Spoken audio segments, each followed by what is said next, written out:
What is going on, guys? Welcome back to another Shep's Garage video. And oh my god, I feel so good to say it again, because for those who are new to my channel, I haven't been uploading for the past week or maybe close to 2 weeks because I got my wisdom teeth removed. It sucked, but I got through it, and now I can finally talk again. I'm back to 100% in making videos for you guys. So I put out a community post while I was getting better, and I asked you guys, what do you want my next video to be?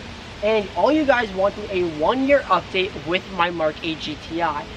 I have owned this car for almost a year. Within a couple weeks, it will be exactly a year I have owned my Mark 8 GTI. And today I'm going to go over what have I done to my car in that past year, because this car isn't stock anymore, and what have my pros and cons have been throughout that year, and as well as general like maintenance costs and things like that, anything that needed to be done to this car in that past year. And then finally I'm going to end it off with, do I regret buying a Mark 8 GTI? So without further ado, let's get straight into this video. Now, you already guys know the drill. If you are new to my channel and this is the first time seeing my face on your screen, don't forget to please click that subscribe button down below. Clicking that subscribe button means that you're helping me achieve a dream by becoming a full-time YouTuber, and as well as it's completely free. It does not cost anything to subscribe, and in doing so you get Mark 8 GTI content. Look at that. And then you get a bunch of other cool car content. While I had my wisdom teeth out and I was getting better, I came up with a lot of good video ideas other than Mark 8 GTI content for those who don't like the Mark 8 content, but I think all you do.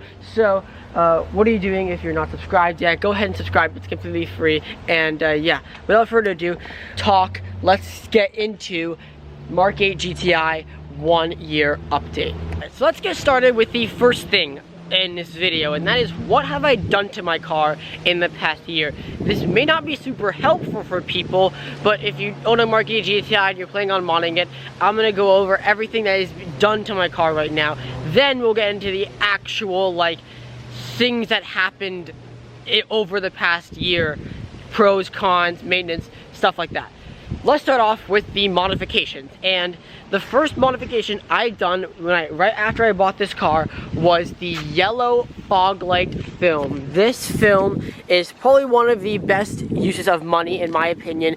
Obviously with the Mark 8 GTI you get these really cool fog light setup, and these are clear, like these are clear. However, I always love the yellow fog lights. I think they're super cool, and especially in this pattern, I think these fog lights look fantastic yellow. I think they look great, and they only cost me about, I think these were 30 bucks on badge skins, which I absolutely love. I did a whole video about this on my channel. I'll put it up in the iCard if I can find it on my channel, but I did a video on it, and basically this was my first modification on my GTI. After that modification, I did my first real modification, and that was the ECS valve catback exhaust. Now, this catback exhaust was one of the first valved exhausts for the Mark 8 GTI, and I think it is still the only valved exhaust for the Mark 8 GTI. Now, I know a lot of people, when I did this video and got this exhaust, a lot of people said, oh, why did you wait for AWE? Oh, why did you wait for blah blah blah? Well, I wanted a valved exhaust because I live in a pretty residential neighborhood, and I do plan on putting a downpipe on this car, wink wink. So having the valved exhaust would help quiet the noise down eventually. But the catback, as of right now, it sounds perfect. It is the perfect amount of sound that I want. You do get a lot of burbles and crackles on it, and I do planning on making a video sometime in the future of just pure sound of this catback, because I know you guys wanted to hear this catback just driving along, and I'm planning on doing that video. I just need to get through all these other videos I've planned out, but it's on the list. It's coming near you. But I absolutely love this exhaust. It sounds great, and it is a very good use, and it is a very good quality catback for the amount of money it costs for the exhaust plus install. So good modification, highly recommend if you own a Mark 8 GTI or plan on getting one.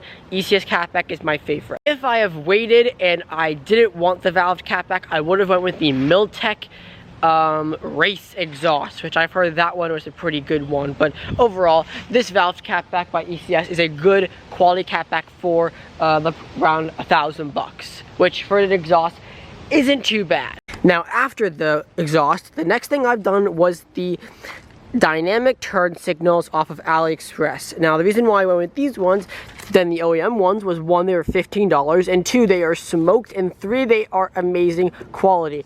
I made a video on this in the past and you guys seem to really like it, but yeah, there you go. These dynamic turn signals are awesome. I love them, and well, they just, I don't know, something about me with dynamic turn signals really just is, I love dynamic turn signals. I think they're the best, the coolest thing. It makes a car so much cooler with dynamic turn signals.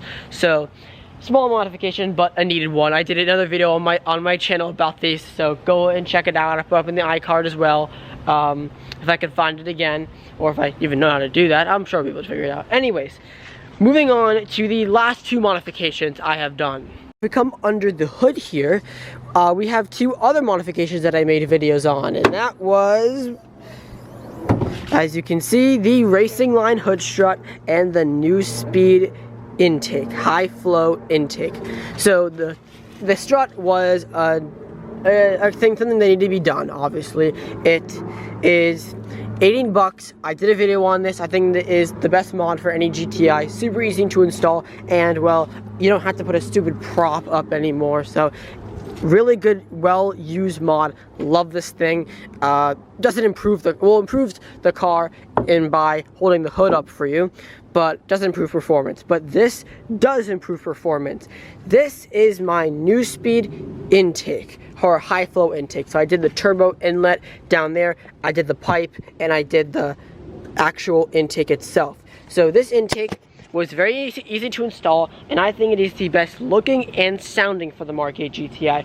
I know a lot of people do Unitronic for their intakes and racing line for their intakes, which kind of go into here, but I really just love the cold air open intake with the filter exposed. Yes, it does require a little bit more maintenance, but it's 100% worth it when you hear the sound of this intake. Now, coming back here, next week, I am getting what's installed in my trunk installed.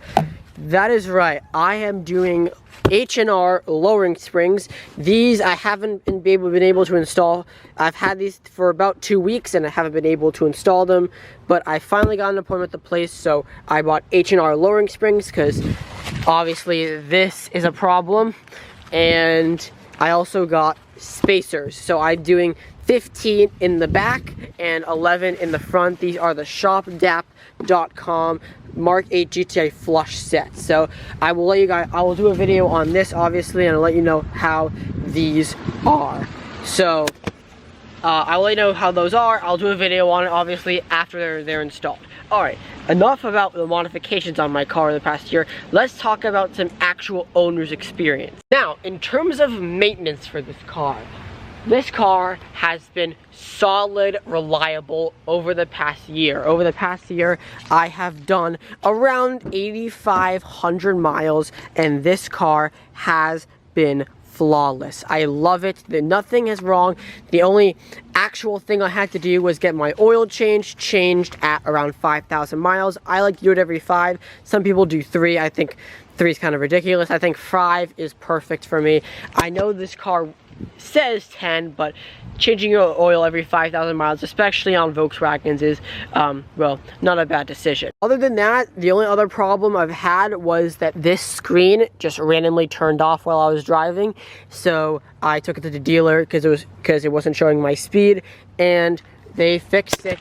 Somehow they did some reset, and it has been flawless then.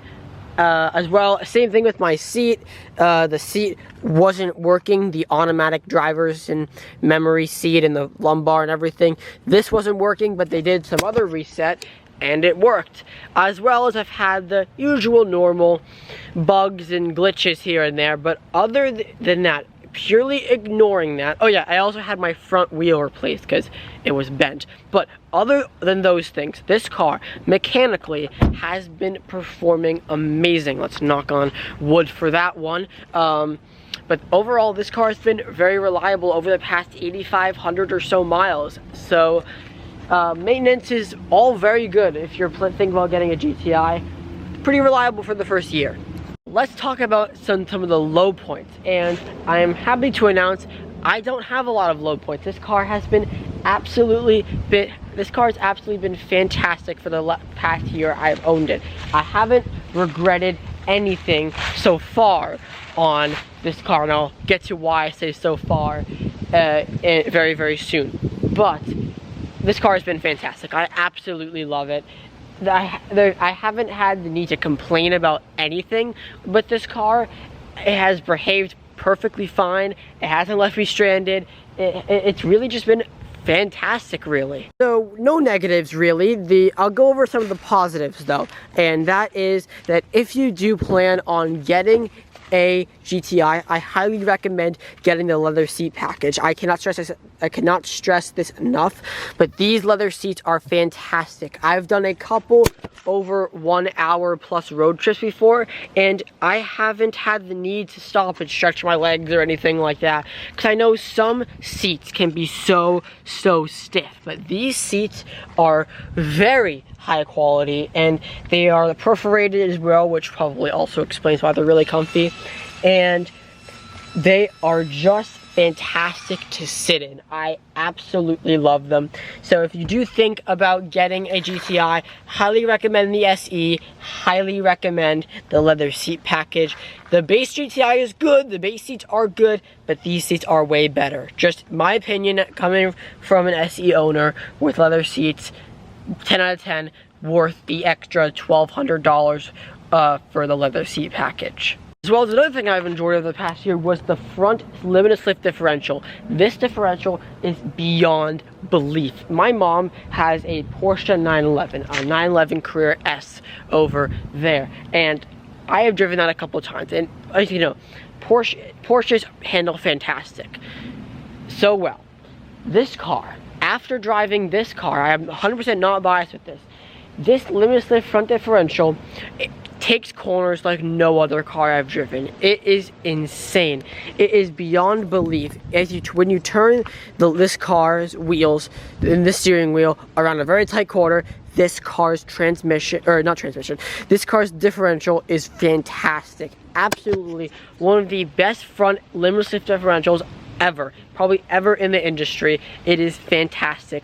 I have enjoyed ragging this car around corners because it is fantastic to do so. Also, another thing I would like to note, this car's fuel economy. I know I can't believe I'm talking about fuel economy right now, but in the drive mode selector, you can change the drive mode from comfort, eco, sport, individual, and I, for most of the time, run on sport. However, I find that I get better gas mileage in comfort than in eco mode. I don't know what it is, but I've gotten up to 35 miles to the gallon just driving to school, which is very, very good. And just driving in comfort mode, even with the ECS exhaust on my car, this car still gets really good gas mileage. I probably last about a week or so on a tank of fuel, but that's pretty expected for this type of a car. But overall, absolutely fantastic experience with this car, and I really don't have I don't have anything to complain about other than sometimes there are bugs and glitches, but again, it's a new car. You kind of expect that to happen anyway. Last one I want to touch upon is safety. This car's safety features are very good. I think they're sort of kind of knocking off Audi a little bit, as that the safety features that Audi offer in their entry-level cars are very similar. The automatic braking system is very, very accurate. This car does have blind spot.